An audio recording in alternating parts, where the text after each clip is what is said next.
Right, so we know what's the purpose of an easy money monetary policy.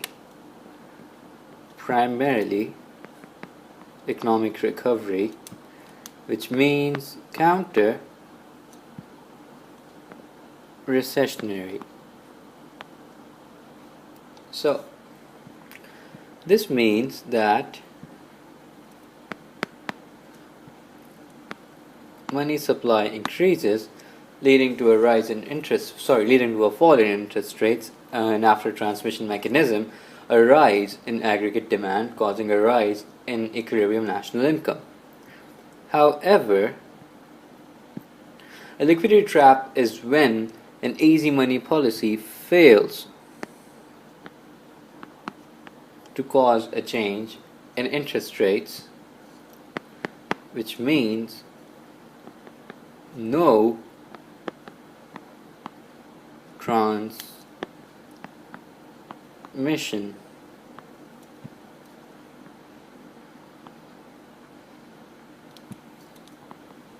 mechanism, which means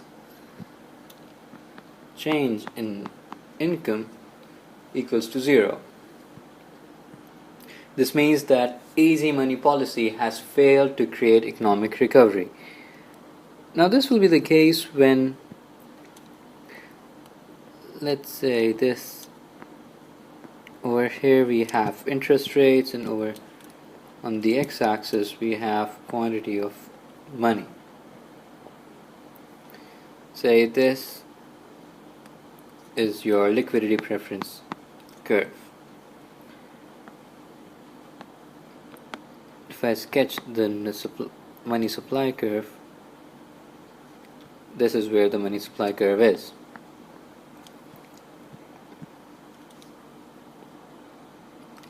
And this is the current interest rate in an economy. So this means that as of now, the economy is operating at a point where the liquidity preference curve is infinitely elastic, right?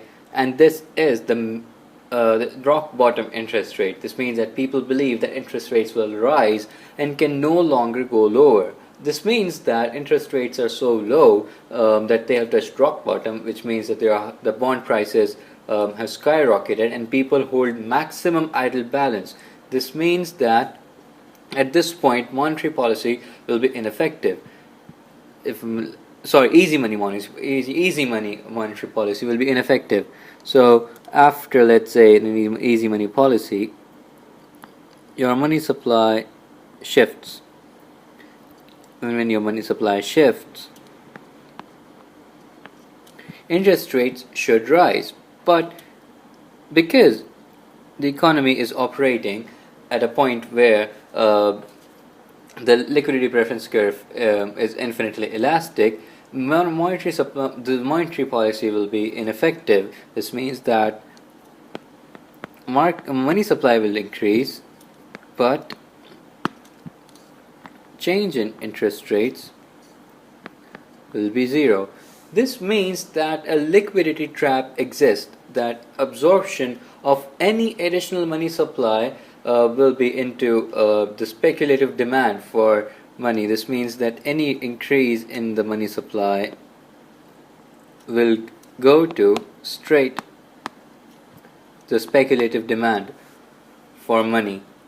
This is the case when an economy is in deep recession, and it's at a point where the interest rate is at a rock bottom, and the change in aggregate expenditure is zero, and the price of bonds are sky high. So the government needs to look for other alternatives to pull this economy out of recession. Perhaps look into a fiscal policy, or perhaps look for any supply side policies. But the monetary supply will remain ineffective. An example is the scenario of Japan in the 1990s and 2000, where interest rates were so low at a point they even went below zero. So this is all about the liquidity trap and why easy money policy is ineffective during a liquidity trap. So that's it for the monetary policy. I hope you guys understood what I tried to explain. If you have any questions, put them down in the comments. Thank you so much.